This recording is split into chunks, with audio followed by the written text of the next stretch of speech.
ఎక్కువలో నా గోదారి ఎరుపెక్కింది, ఆ ఎరుపేమో గోరింట పంటయ్యింది. పండిన చేతికెన్నో సిగ్గులొచ్చి ఆహా సిగ్గంతా చీరగట్టింది. చీరలో చందమామ ఎవ్వరమ్మ, ఆగున్న సీతమ్మ. సీతమ్మ వాకిట్లో సిరిమల్లె చెట్టు, సిరిమల్లె చెట్టేమో విరగబోసింది. కొమ్మ కదలకుండ కొయ్యండి పూలు, కోసినవన్నీ సీత కొప్పు చుట్టండి.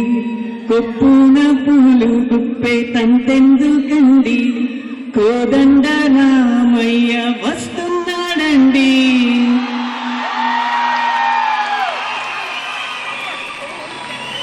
నాకంటే, నా మాట కంటే, జీవితంలో నేను అనుసరించిన బాట కంటే, జయాపజయాలు నాతో ఆడుకున్న ఆట కంటే, ఆలోచనల కోసం నిత్యం నేను సాగిస్తున్న వేట కంటే నా పాటే ఎక్కువ మీకు పరిచయం. కాబట్టి ఆ పాట ద్వారా నన్ను పరిచయం చేసుకున్నాను. విలువైన చిరునవ్వులతో, విలక్షణమైన పలకరింపులతో విచ్చేసిన అతిథుల్ని ఆత్మీయంగా ఆహ్వానించే విశాల హృదయం ఉన్న విజయవాడ పురజనులకు, లాంటి యువజనులకు, మెరుపు తీగల్ లాంటి యువతీమణులకు, వేదిక మీద కూర్చున్న ఘనాతి ఘనులకు, వారిలో దాగి ఉన్న విజ్ఞాన గనులకు, అన్నిటికీ మించి మీరు అందిస్తున్న కరతాళ ధ్వనులకు మనస్ఫూర్తిగా నమస్కరిస్తున్నాను. మీకు ఇక్కడ సందేహం రావచ్చు, ఎవరైనా కాళ్ళకి చేతులకి నమస్కారం పెడతాడు, ఇతనేంటబ్బా తప్పట్లకి నమస్కారం పెడుతున్నాడని.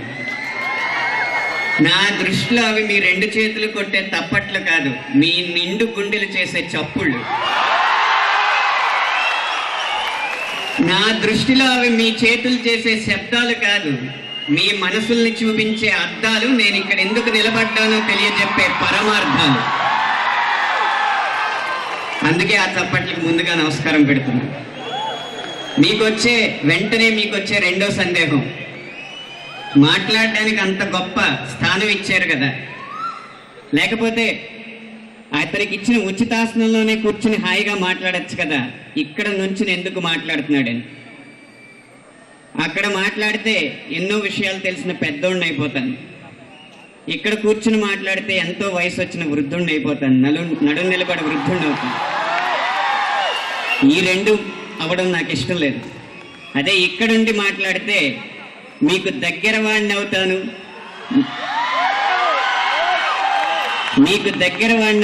మీలో ఒకడిని అవుతాను, మీలాంటి వాడిని అవుతాను, మీ వాడిని అవుతాను, మీ వాడిని తెలుసుకున్న వాడిని అవుతాను. కాబట్టి ఈ స్థానాన్ని ఎంచుకున్నాను. ఇక్కడ నుంచి మాట్లాడడానికి ఒక వంక చెప్పాను, కానీ నాకు నిజంగా ఇక్కడ నుంచి మాట్లాడడం కూడా ఇష్టం ఉండదు. నాకేమి ఇష్టం అంటే, ఇక్కడ నుంచి మాట్లాడడం కంటే అక్కడి నుంచి ఈ మాటల్ని చమత్కరించడం ఇష్టం. ఇక్కడి నుంచి బహుమతులు అందజేయడం కంటే అక్కడి నుంచి పరుగునొచ్చి ఆ బహుమతులు అందుకోవడం ఇష్టం. ఒక్క మాటలో చెప్పాలంటే, నేను నాలాగా ఉండడం కంటే నాకు మీలాగా ఉండడం ఇష్టం.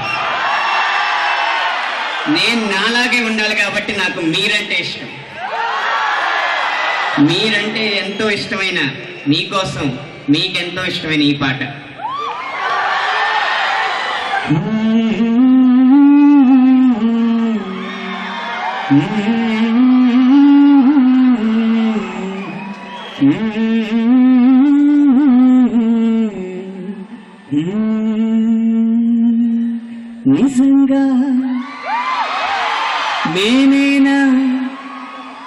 నిజంగా నేనేనా ఇలా మీ జతలో ఉన్నా? ఇదంతా ప్రేమేనా? ఎన్నో వింతలు చూస్తున్నా. ఎగల అన్నీ చేస్తున్నారా, వెనకే వెనకే ఉంటూ నీపై నన్నే తోస్తున్నారా. హరే హరే హరే హరే హరే రామ, మరి ఇలా ఎలా వచ్చేసింది ధీమా, ఎంతో హుషారుగా ఉన్నదెలోన ఏమా. హరే హరే హరే హరే హరే రామ, మరి ఇలా ఎలా వచ్చేసింది ధీమా, ఎంతో హుషారుగా ఉన్నదెలోన ఏమా. నిజంగా నేనేనా ఇలా నీ జతలో ఉన్నా, ఈ వయస్సులో ఒక్కో క్షణం ఒక్కో వసంతం, నా మనస్సుకే అనుక్షణం నువ్వే ప్రపంచం. ఓ సముద్రమై ప్రతి క్షణం పొంగే సంతోషం, అడుగులలోన అడుగులు వేస్తూ నడచిన దూరం ఎంతో ఉన్నా, అలసట రాదు గడచిన కాలం ఇంతని నమ్మనుగా. నిజంగా నేనేనా ఇలా నీ జతలో ఉన్నా, ఇదంతా ప్రేమేనా, ఎన్నో వింతలు చూస్తున్నా, ఎదలో ఎవరో చేరి అన్నీ చేస్తున్నారా, వెనకే వెనకే ఉంటూ నీపై నన్నే తోస్తున్నారా. హరే హరే హరే హరే హరే రామ, మరి ఇలా ఎలా వచ్చేసింది ధీమా, ఎంతో హుషారుగా ఉన్నదెలోన ఏమా.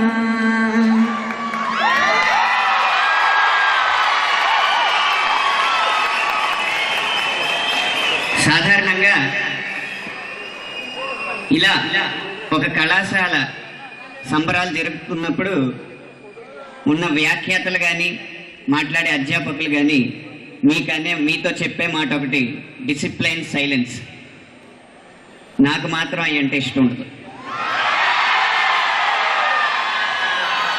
మీరు అరవాలి, ఆకాశం చిల్లు పడేలాగా, నేల బీటలు వారేలాగా, చుట్టూ ఉన్న కొండలు పగిలిపోయేలాగా, నాలుగు దిక్కులకి గొక్కలు ఆగిపోయేలాగా అరవాలి. ఎందుకంటే ఆ అరుపుల్లో ప్రతిధ్వనించేది మామూలు శక్తి కాదు, ఆ శక్తి పేరు యువశక్తి. అంటే అణుశక్తి, అణువణువున విద్యుత్తు నింపుకున్న ఒక అనిర్వచనీయమైన శక్తి. ఇప్పుడు మన దేశంలో గంగ తల నుంచి కావేరి కాళ్ళ దాకా వాగుల్లోనూ వంకల్లోనూ కాలువల్లోనూ కొలనుల్లోనూ చెరువుల్లోనూ సెలయేరుల్లోనూ ప్రతి పొట్టులోనూ ఆ ఉడుకునెత్తురు ఉప్పొంగుతుంది. ఆ యువశక్తి తలుచుకుంటే అణు విద్యుత్తును సృష్టించగలదు, అవమానానికి గురైతే అణుబాంబులు పేల్చి సర్వనాశనం చేయగలదు. అలాంటి యువశక్తి మన దేశానికి వెన్నెముకగా ఉంటుంది. కానీ నా దృష్టిలో ఆ యువశక్తిని భుజం తట్టి ప్రోత్సహించే చేయలేదన్న అభిప్రాయం. మీరు ఒప్పుకుంటారా లేదా? ఒప్పుకుంటున్నారా లేదా? అందుకనే ఇక్కడ అందరూ మీతో మాట్లాడతారు, నేను మీ తరపున మాట్లాడడానికి వచ్చి నిలబడ్డాను ఇక్కడ. ఆ యువశక్తికి ప్రోత్సాహం లభించలేడు అనడానికి ప్రత్యక్ష తార్కాణం నేను ఇక్కడ చూపెడుతున్నాను. మనకి రాత్రి కల వస్తుంది, ఆ కళను ఆధారంగా చేసుకుని ఏదో పీకుదామని పొద్దున్న లేస్తాం. మనం పీకుదామని లేసేలో పొద్దున్నే ఇంట్లో క్లాస్ పీకుతారు. బయట నడుస్తూ ఉంటాం, తెలిసినోడు తెలియనోడు ఏమ్మా ఏం చేస్తున్నావు అని క్లాస్ పీకుతారు. ఈ క్లాస్ పీకడం అనేది క్లాస్ రూమ్ లో కూడా జరుగుతూ ఉంటుంది. ఇలా పొద్దున్న లేచినప్పటి నుంచి క్లాసు పీకించుకుంటూ ఉంటుంటే మనం పీకాలనుకున్నది ఏం పీకగలం, ఏ పీక్స్ కు మనం రీచ్ అవ్వగలం.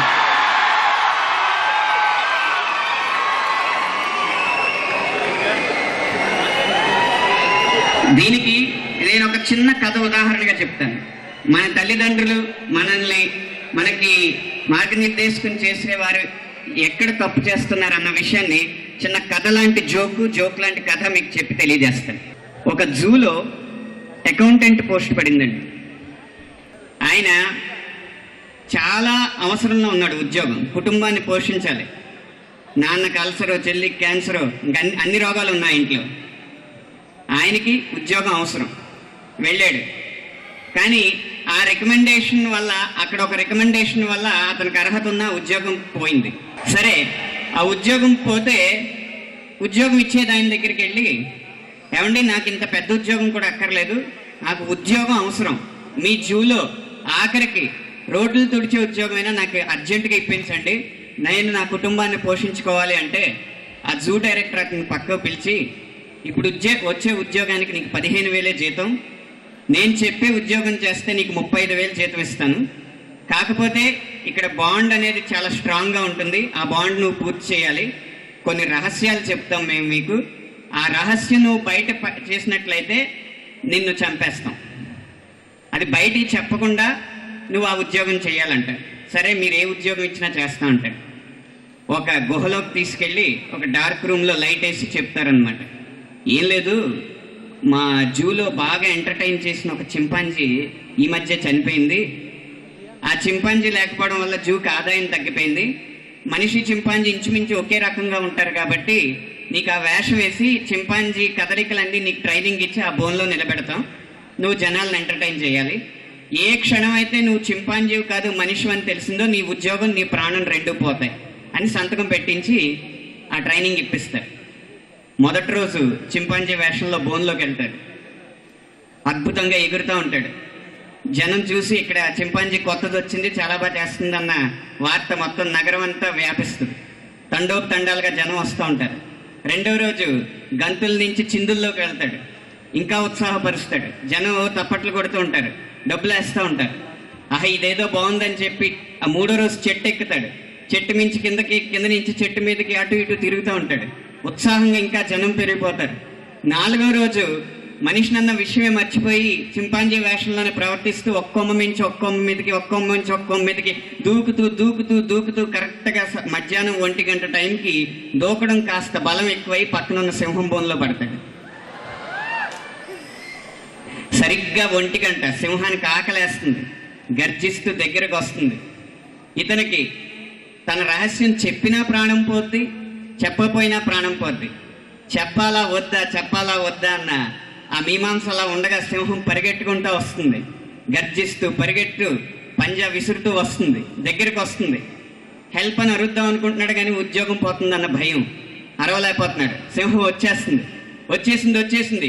సింహం ఇలా పంజా విసిరేటప్పటికీ ఇంకేం చేయలేక హెల్ప్ అని హెచ్ అన్న అక్షరం అరిచేలోపు సింహం పంజాతో నోరు మీద గట్టికి కొట్టి, గట్టిగా అరవకు, నీ ఉద్యోగం నా ఉద్యోగం కూడా పోద్దంట.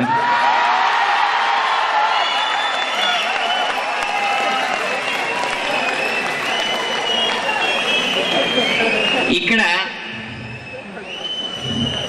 ఈ జూలో ఉన్న చింపాంజీ జంతువే అనుకుని ఎంతో వినోదం వికాసం వస్తుంది అని చెప్పి ఆ మాట విన్న తల్లిదండ్రులు, ఆ మాట విని పిల్లల్ని తీసుకొచ్చిన తల్లిదండ్రులకి, మన సమకాలీన సమాజంలో ఒక కార్పొరేట్ సంస్థల్లోనో ఒక రంగంలోనో జీతాలు బాగా వస్తాయి అని భావించి ఆ సంస్థల్లోకి ఆ ఇన్స్టిట్యూషన్స్లోకి బలవంతంగా పిల్లల్ని తోసే తల్లిదండ్రులకి ఏమాత్రం తేడా లేదు.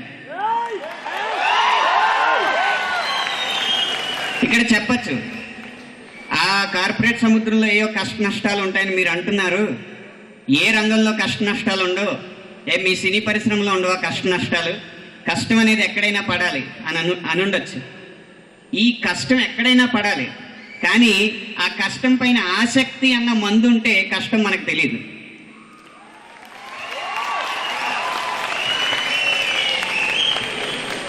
అలాంటి ఆసక్తి మనకి ఎందులో ఉందో వాళ్ళు గ్రహించరు, మనల్ని గ్రహించుకొనివ్వరు. ఎవరో మన పెద్దనాన్నగారు అబ్బాయి ఐఐటీలో జాయిన్ అయ్యాడు, నువ్వు కూడా జాయిన్ అవ్వు, అతనిలాగా 1,50,000 సంపాదించు. ఇతనికి గొప్ప క్రికెట్ ప్లేయర్ అవ్వాలన్న ఆసక్తి ఉన్నా సరే, 6లు కొట్టగలిగే సామర్థ్యం ఉన్నా సరే, దయచేసి క్యాచ్లు పట్టగలిగే సత్తా ఉన్నా సరే ఇతను మాత్రం ఐఐటిలోనే చేరారు. ఇలా మన ఆశయాల్ని పీక నొక్కుతూ ఈ సమకాలీన సమాజం జరుగుతూ ఉంటుంది. కానీ ఇంత చేసి మనం తల్లిదండ్రులనే తిట్టేస్తే సరిపోదు. వాళ్ళు అలా నొక్కుతున్నప్పుడు నా ఆశయం ఇది కాదు, నా ఆసక్తి ఇది కాదు, నేను పలానా రంగంలో రాణించాలనుకుంటున్నాను, అలా రాణించాలంటే ఈ దశల్లో ఈ ప్రయత్నం నేను చెయ్యాలి, అలా చేసిన తర్వాత ఇంతకాలానికి నేను అక్కడ నిలబడతానని వాళ్ళకి అర్థమయ్యేలా చెప్పకపోవడంలో మన లోపం కూడా ఉంది. మీకు మిస్టర్ పర్ఫెక్ట్ సినిమాలో పాట తెలిసే ఉంటుంది. రావు గారి అబ్బాయి యాక్టర్ అవ్వాలన్నాడు, కానీ వాడి బాబేమో డాక్టర్నే చేశాడు. పైసలెన్ని వస్తున్నా పేషెంట్లా ఉంటాడు. సూపర్ స్టార్ అవ్వాల్సినోడు సూది మందు గుచ్చుతున్నాడు. నీకు నచ్చింది చెయ్యకుంటే లైఫ్ లో యాడుంది కిక్కు, నిన్నే నువ్వు నమ్మకుంటే నీకింక ఎవడు దిక్కు. Be what you wanna be, do what you wanna do, say what you wanna say, లేదంటే లైఫ్ అంతా నరకం. లక్ష్మి గారి అమ్మాయి డాన్సర్ అవ్వాలన్నదే, కానీ వాళ్ళ అమ్మేమో పెళ్లి చేసి పంపేసింది. 100 కోట్ల ఆస్తున్నా వంటింట్లో పడి ఉంది. గచ్చ కట్టాలనుకున్నది గరిట తిప్పుతున్నది. నీకు నచ్చింది చెయ్యకుంటే లైఫ్ లో యాడుంది కిక్కు, ఎవడో చెప్పింది చేస్తుంటే నీకింక ఎవడు దిక్కు. Be what you wanna be, do what you wanna say, say what you wanna do, లేదంటే లైఫ్ అంతా నరకం. ఇలా జరిగితే మనలో లోపం ఎక్కడుందంటే, పెద్దవాళ్ళు చెబుతారు, పక్కనోళ్ళు చెబుతారు, తప్పు లేదు బాసు వాళ్ళకి తోచిందే చెబుతారు. నువ్వు కోరుకుందేంటో, నీకు ఏది సూట్ అవుతుందో అర్థమయ్యేలా చెప్పకుంటే వాళ్ళు మాత్రమేం చేస్తారు. నువ్వే క్లియర్ గా లేకపోతే అక్కడే వస్తుంది చిక్కు. లేనిపోని భయాలు పెట్టుకుంటే నీకింక ఎవడు దిక్కు. Be what you wanna be, do what you wanna do, say what you wanna say, లేదంటే లైఫ్ అంతా నరకం.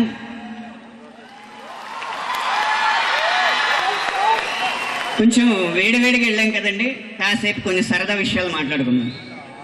నేను ఇంజనీరింగ్లో ఉన్నప్పుడు జరిగిన కొన్ని అనుభవాలు మీతో పంచుకుంటాను. అందులో మొదటిది నాకు వచ్చిన చిన్న చిన్న ఆదాయాల గురించి. ఒక అబ్బాయి ఒక అమ్మాయిని బాగా ప్రేమిస్తాడు, కానీ వాడికి ప్రేమలేఖ రాయడం రాదు. నాకు ప్రేమలేఖ రాయడం వచ్చు, కానీ నన్ను ఎవరో ప్రేమించడానికి రారు. ఆ అబ్బాయి ఒకరోజు, ఇదిగో నా మీద మా గర్ల్ ఫ్రెండ్ అలిగింది, నువ్వు ఎలాగైనా ఒక కవిత రాసి అలకని తీర్చాలి, నువ్వే నా ప్రేమను మళ్ళీ సెట్ చేయాలన్నాడు. సరే, అలిగిన దాంట్లో నీ తప్పు ఉంటే సారీ చెప్పి జాగ్రత్తగా కమిట్ అయిపో, లేదా ఆ అమ్మాయి తప్పు ఉంటే నువ్వు తగ్గద్దు, నువ్వు తప్పు లేకుండా నువ్వు తగ్గద్దు. అంతేగాని మీ ఇద్దరు కొట్టుకుని నా దగ్గరికి ప్రేమలేఖ రాయమని వస్తే ఏమన్నా న్యాయంగా ఉందరా అంటే, న్యాయంగా ఉంటుందిరా, నీకు 200 ఇస్తానన్నాడు. అప్పు చాలా న్యాయం ఉందిరా అని చెప్పి నాకు ఆ కాంప్రమైజ్ పద్ధతి ఇష్టం లేక ఒక కవిత రాసి ఇచ్చాను. ఈమె అలిగినదా లేక అలకను అలికినదా? ఓ పిలక, ఓ మొలక, ఓ గిలక, ఓ డొలక, ఏమిటి మెలిక? అలకలో ఈ బాలిక, అలకలో ఈ బాలిక అచ్చం ఎలక పోలిక. ఆ అమ్మాయి నవ్వలేదు, కానీ చుట్టుపక్కల అమ్మాయిలు అందరూ నవ్వారు. ఒకసారి ఒక సీనియర్ అడిగాడు, మా 4 ఏళ్ల ప్రేమ జీవితం గురించి ఒక 4 ముక్కల్లో రాసేవరా తన బర్త్డే గిఫ్ట్ ఇస్తాను. సరే, మొదలు పెట్టాను. మొదటి సంవత్సరం ఆమె చూపులకు బానిస.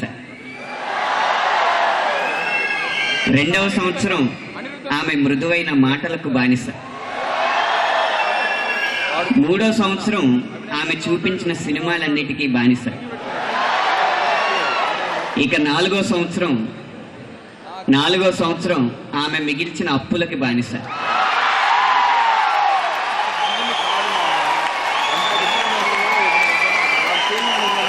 నాకు తెలుసండి, అబ్బాయిలకి బాగా నచ్చుతుందని ఇది. ఇక్కడ అమ్మాయిలు అడగచ్చు, అన్ని అబ్బాయిల తరపునే అమ్మాయిలు ఏడిపిస్తూ రాసేవు, అమ్మాయిల తరపు నుంచి ఏం రాసేవండి? అమ్మాయిల తరపు నుంచి రాయడానికి నాకు అర్హత లేదండి. ప్రేమని నిలబెట్టాలన్నా, నిర్వచించాలన్నా, ఆ ప్రేమకి నిండుతనం తేవాలన్నా అమ్మాయిల వల్లే అవుతుంది.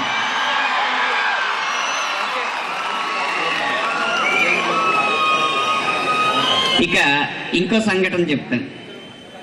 అప్పుడే ఎంఎస్సి పూర్తి చేసుకున్న ఒక మ్యాథ్స్ లెక్చరర్ గారు, ఆవిడ పేరు రత్నకుమారి గారు. ఆవిడ మాకు ఆఖరి పీరియడ్లో వచ్చేదండి. ఎప్పుడూ 10 నిమిషాలు ఆలస్యంగా వదిలేదు క్లాసు. మా క్లాసు 4వ ఫ్లోర్లో ఉండేది. ఏ రోజు కాలేజ్ బస్సులో సీటు దొరకలేదు సరికదా. ఫుడ్ బోర్డింగ్ కూడా ఒక కాలు గాలిలో ఒక కాలు బోర్డు మీద ఉండేలా ఉండేది పరిస్థితి. ఏ రోజైనా సరే కాలేజ్ నుంచి వెళ్ళేటప్పుడు బస్ సీట్లో కూర్చోవాలనేది అప్పుడున్న ఒక పెద్ద ఆశయం, ఎప్పుడు నెరవేరేది కాదు. ఒక రోజు మాత్రం 5 నిమిషాల ముందే వదిలేశారు. ఆవిడ అలా బయటపడ్డం, బ్యాగ్ పట్టుకుని నేను వెనకాలే బయటపడ్డానండి. ఏ ఫ్లోర్లోనూ ఏ క్లాసు వదలలేదు. అప్పుడు ఆవిడ ముందు నడుస్తుంది, నేను వెనకాల నడుస్తున్నాను. 3వ ఫ్లోర్లోకి దిగాం, ఆవిడ ముందు, నేను వెనకాల. 2వ ఫ్లోర్లోకి దిగాం, అంతే, ఆవిడ ముందు, నేను వెనకాల. ఇలా 2వ ఫ్లోర్లో నాకు అనిపించింది, ఏ క్లాసు వదలలేదు, నేను ఒక్కడనే బయట ఉన్నాను, ఖచ్చితంగా ఈవిడి నన్ను అనుకుంటారు, ఫాలో చేస్తున్నానని అనుకుంటారని. ఇక గ్రౌండ్ ఫ్లోర్లోకి దిగాం, పరిస్థితి మారలా, ఆవిడ ముందు, నేను వెనకాల. అలా జరుగుతుండగా ఆవిడ అమాంతంగా వెనక్కి తిరిగి చూసి, ఫాలో అవుతున్నావా అని అడిగారు. అదే బస్సు అందదని food boarding college late bus ఎక్కాలని అంట మొదలెట్టు. అడిగింది అది కాదు, క్లాస్లో సిలబస్ ఫాలో అవుతున్నావా.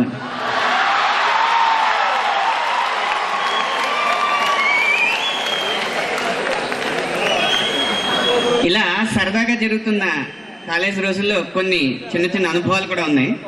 నేను మాట్లాడుతున్నంతసేపు మిమ్మల్ని చిన్న చిన్న ప్రశ్నలు అడుగుతాను, చిన్న చిన్న చేయమని అడుగుతాను, మీరు చేస్తూ ఉండాలన్నమాట. అందులో ఇప్పుడు ఒకటి అడుగుతున్నాను, మీకు గాలి తీసే సౌండ్ తెలుసు కదా, అది మీరు చేయాలి. డాల్బీ డిజిటల్ లెవెల్లో ఉండాలి సౌండ్. 11 సంవత్సరాల క్రితం ఇదే విజయవాడలో నేను ఇంటర్మీడియట్ చదువుతున్నప్పుడు వేదిక మీదకి ఎక్కితే ఇదే సౌండ్ వచ్చేదండి.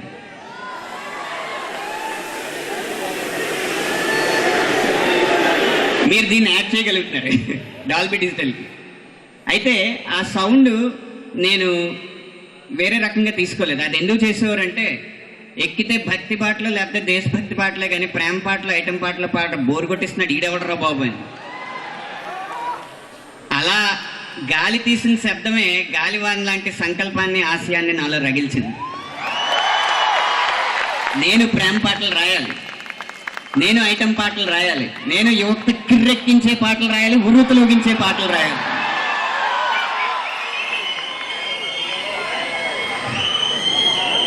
ఇలా సరదాగా గడుస్తున్న కాలేజ్ జీవితంలో ఇప్పుడు మీరు తలపెట్టారు ఇలాంటి కార్యక్రమాలు. నాకు ఇందాక మీరు చెప్తుంటే చాలా సంతోషం అనిపించింది. అభినయ క్లబ్ అని ఇలా 16 క్లబ్లు ఉన్నాయని. అలాంటి వాతావరణం మా కళాశాలలో తేవడానికి ప్రయత్నించాను.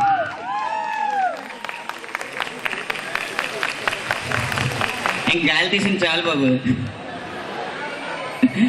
అలాంటి వాతావరణం మా కాలేజీలో కల్పించడానికి ప్రయత్నించాను. కానీ నిజం చెప్తున్నాను, నిజాయితీగా చెప్తున్నాను, ఇంత గొప్ప ప్రోత్సాహం నాకు ఆ రోజు కళాశాలలో లభించలేదు.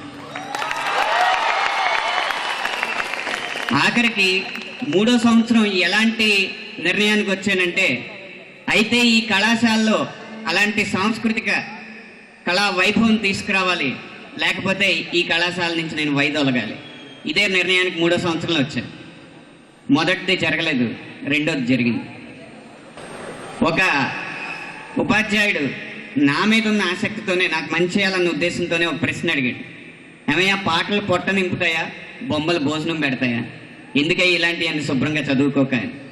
ఒక బీటెక్ చేసి, ఎంటెక్ చేసి, పిహెచ్డి చేసిన తర్వాత పాటలు పొట్ట నింపుతాయా అనే ప్రశ్న అడిగే అర్హత మీకు వచ్చిందంటే, అదే బీటెక్, అదే ఎంటెక్, అదే పిహెచ్డి చేయకుండా పాటలు పొట్ట నింపుతాయి అని నిరూపించాలని చెప్పి ఆ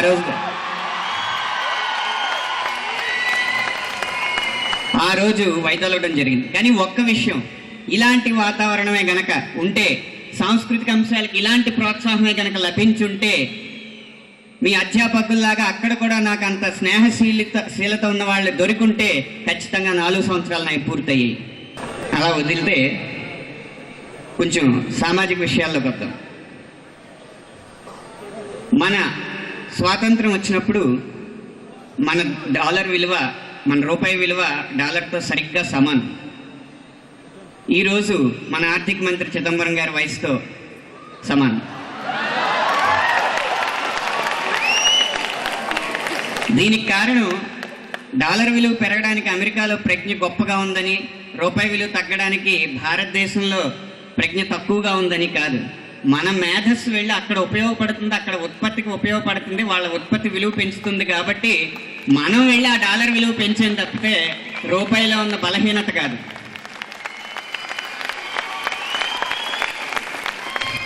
అలా మీలో కొంతమంది మీ ఆశయాల్ని, నేను అమెరికాలో ఉద్యోగం చేసి 5 లక్షలు సంపాదించే కంటే భారతదేశంలో ఉద్యోగం చేసి 3 లక్షలు సంపాదించినా నేను గొప్ప విజయం సాధించినట్టు అని భావిస్తే గనక 5 సంవత్సరాల్లోనే రూపాయి విలువ డాలర్ విలువతో సమానంగా ఉంటుంది. ఈ ఆందోళన కలిగినప్పుడు కాలేజ్ మ్యాగజైన్కి నేను ఒక కవిత రాయడం జరిగిందండి. ఈ కవిత ఇక్కడ ఉన్న వేలాది మందిలో ఒక్కళ్ళకి నచ్చిన, వాళ్ళలో మార్పు కలిగించిన నాకు 100 మార్కులు పడినట్టే. నిప్పు చెరిగిన నిరంకుశత్వం నిలువునా నిన్ను కాల్చబోతే, నిగ్గుదేలిన రాక్షసత్వం నేలపై నిన్ను కూల్చబోతే, నెత్తురోడెను నాయకత్వం, కత్తి వీడెను కర్కసత్వం, అట్టి నేతల పొట్ట తెంచుకు పుట్టినోడవు గట్టివాడవు, గద్దెనెక్కి ఈ గట్టనేలే గద్దల మూకల పీకలు తెంచక, పరాయి దేశపు కిరాయి మోసపు వరాల ముసుగున తరాల నాటి మన పవిత్ర చరిత్ర పటుత్వమంతయు గతింపజేసే, బడాయి సంస్కృతి పదాలు పట్టిన నీ అమాయకత్వం అనంత రూపం దాల్చకముందే, అణ్వాయుధాలు పేల్చకముందే, తిరిగి చూడరా భరత భూమిని, మరచిపోకురా మాతృభూమిని. ఎంతమందికి నచ్చిందో చేతులు ఎత్తగలరా? అబ్బో, 30% మందికి నచ్చేసింది. అంటే 100 మందికి నచ్చింది, 10 మంది ప్రయత్నిస్తారు, ఒకళ్ళైనా సాధిస్తారు. ముఖ్యంగా మనకి మన దేశంలో పని చేయకూడదు అనడానికి కొన్ని కారణాలు ఉన్నాయి. ఇక్కడ పరిశోధనలకు ప్రోత్సాహం లభించదని, ఇక్కడ సరైన ఆదాయ వనరులు ఉండవు అని, ఇలాంటి కొన్ని లోపాలు మనకి ఉన్నాయి. కానీ మనకున్న బలం ఏంటో చెప్పడానికి నేను ప్రయత్నిస్తాను. ఈలోపు మీలో ఒకళ్ళు, మీరంతా ఫిజిక్స్లో గొప్ప గొప్ప మార్కులు సాధించడం వల్లే కేఎల్ యూనివర్సిటీలో సీట్ సంపాదించగలిగారు. కాబట్టి మీలో ఒకళ్ళు కాసేపు ఉండి నేను అడిగే ప్రశ్నకి సమాధానంతో ఈ వేదిక మీదకి సిద్ధంగా రావాలి. ఈలోపు ఆ సమయాన్ని ఒక పాటతో భర్తీ చేస్తారు.